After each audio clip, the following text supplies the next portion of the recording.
The Moro Wars. The first 4 stages. A video by Migui Maquiona, Miguel Marcelo, Alex Tinio, and Miguel Supetran.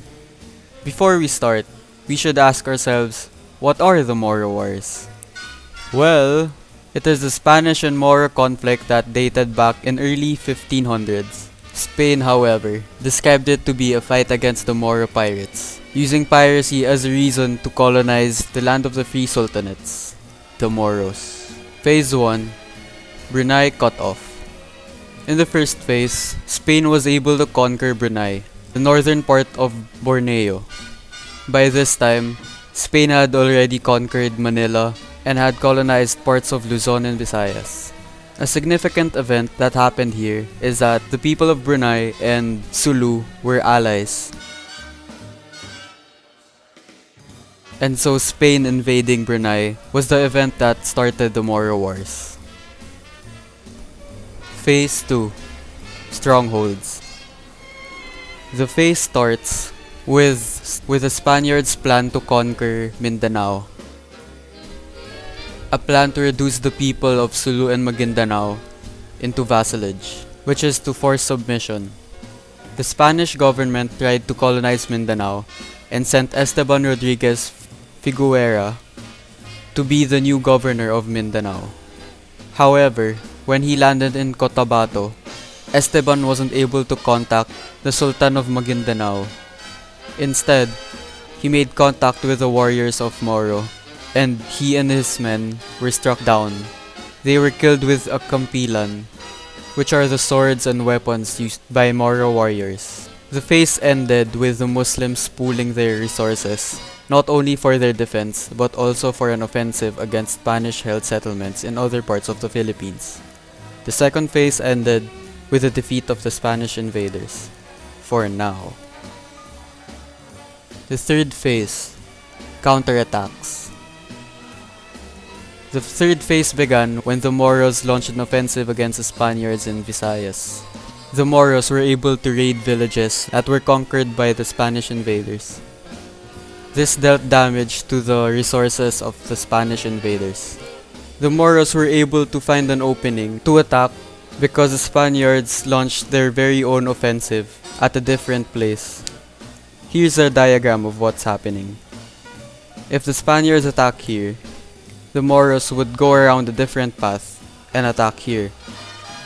But if the Spaniards attack here, the Moros would attack in a different area, which is here. However, the offensive of the Spaniards resulted to them conquering Ternate, which later on allowed them to conquer Zamboanga. This battle ended up in a draw, or an eye for an eye, since the Spaniards were able to build a fort in Zamboanga, and the Moros were able to raid a lot of villages in Visayas and even until southern Luzon. In addition, the Dutch helped encourage the Muslims to create more difficulties for the Spaniards. Phase 4. The Fort Wars. The phase starts with Spain successfully establishing a fort in Zamboanga, a place which is near Sulu. This phase is all about the war between the Spanish invaders and the Moros to gain control of the entire Mindanao. The Spanish invaders were really determined to capture the Sulu capital and all sultanates in Mindanao to end the war once and for all. Governor Corsuera, the one in charge of invading Mindanao, had 3 tasks to fulfill. These are to capture Kudarat and replace him with a Spanish puppet, to capture the main kota of Sulu and establish colonies there, and lastly, to invade Brunei once again. The Spanish invaders were able to conquer Lamitan, and they were able to reach Sulu and laid siege in the kota on Sulu, where the Sultan of Sulu resides. The Spaniards had a hard time going through the Moros' defense because they are unfamiliar with the land and because of the numbers of the Moros.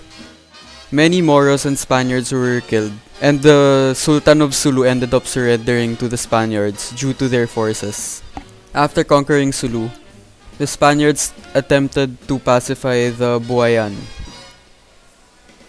However, they had a hard time defeating them The Spanish invaders ended up having to make a studied plan for their final conquest to conquer all of Mindanao. Their plan of conquest didn't push through due to the Chinese and Dutch threat. A treaty was signed by the Spaniards for them to abandon all their forts in Sulu and shortly left Mindanao to deal with other problems. The phase ended with the Moros winning by the skin of their teeth. Synthesis. The group was able to realize the mastery of the Moros with the art of warfare, making use of their numbers, their influence, and their own knowledge of the land they live in to form strategies that held the Spaniards back, despite them having an edge with technology. Even though they almost lost, by the end of the fourth phase, they still had their freedom.